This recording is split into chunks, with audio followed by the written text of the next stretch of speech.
A classic story with a modern twist. The Penelopiad gives us a look at Homer's The Odyssey from the hero's wife's perspective. In an ancient tale, it's premiering in Chicago's Goodman Theater. Here to tell us more is actress Jennifer Morrison, who plays Penelope. Hi. Jennifer, thanks so much for being here. So happy to be here. We're so happy you're here. Oh my gosh. So if you recognize Jennifer, you were on House. So many movies. So many movies. You're from Arlington Heights, though. You're back here in Chicago with this all-Chicago cast, all-female cast, and back in the theater. Tell us how you made that transition to come on back to Chicago and get back into theater. Yes, I'm so excited to be here. I love being on stage. I've been lucky enough to be on stage a few times in New York, and I just feel so at home there. But for me to come home to Chicago, where all I heard about as a kid was the Goodman Theater and how incredible the productions were and how special it was. And also, we went and saw productions, and I saw the Christmas Carol with my family there. So I had always dreamed as a kid of being on the stage there. So to be offered the opportunity to come here and do this, and with Susan Booth directing, like it was a no-brainer. It was absolutely a dream come true. Before we go into talking more about the show, so since you were a kid, you always knew you wanted to be an actor? Yeah, I don't know why.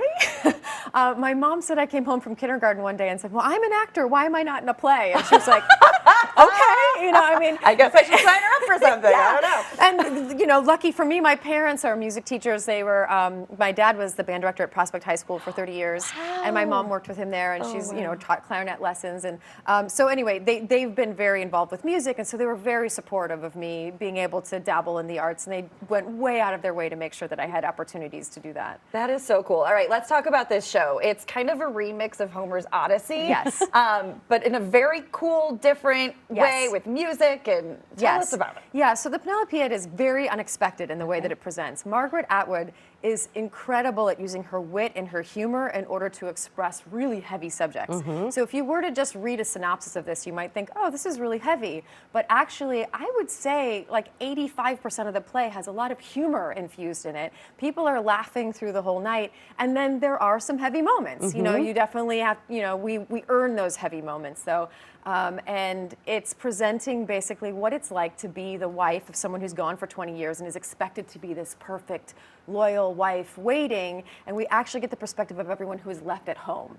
And it's really fascinating to see how that all plays out. How did they approach you about this project? Like, how did you decide, I'm going to do this? It was wild. I think it was fate, because I had just ordered Audible and started listening to the Odyssey randomly. Like, I know, this is so crazy. I was like, you know what I should do in my car in LA? I should listen to books that I read in high school that I forgot, right? Why not? Why not? So the very first book that I got on Audible was The Odyssey. I did not know about this play. I'd never read this play, didn't even know it existed. And I had no idea it was being put on here.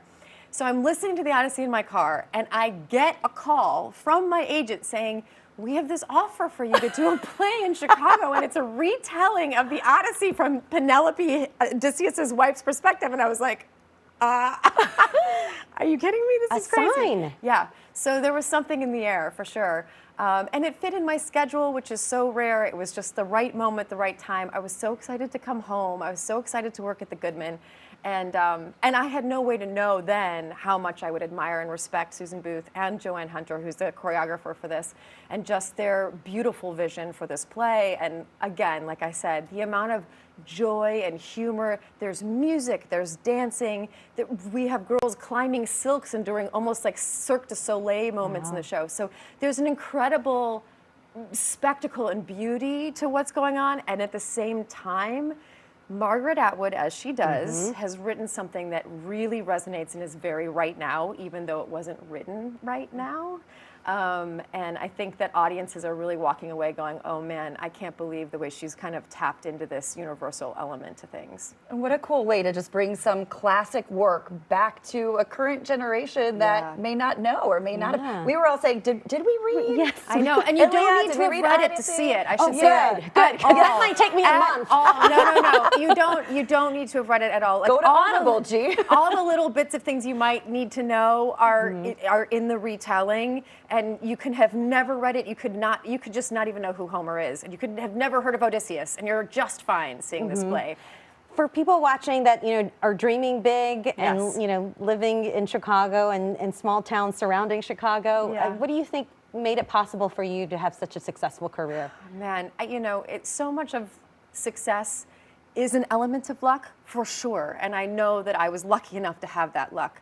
But you have to be prepared and you have to be diligent so that if that luck comes along, you're ready for it. And that I did do, you know, and so I would just say, you know, stick to it. If it's something you know in your heart you really want to do, you have to have the diligence, you have to have the endurance to do it as much as you can. You know, take every dance class, take every music class. Even if you're not a singer, take singing lessons. Like, figure out all of it, you know, so that when those things come up, you're ready for that opportunity. And you have to be willing to fail. You know, it's something I think we don't talk about a lot. We're always talking about the successes, and to get to one success, you might have to have 50 failures, and maybe just reframing those things as lessons instead of failures will help you get there. But I have to say, the 12 women that I work with on this stage are 12 of the most talented people I have ever met in my entire life, and all of them could absolutely be doing the projects that I'm doing. So there is a lot of incredible talent in Chicago. Well, thank you, Jennifer. We really appreciate it. For more information on the Penelopiad, go to goodmantheater.com or find them on the socials at Goodman Theater.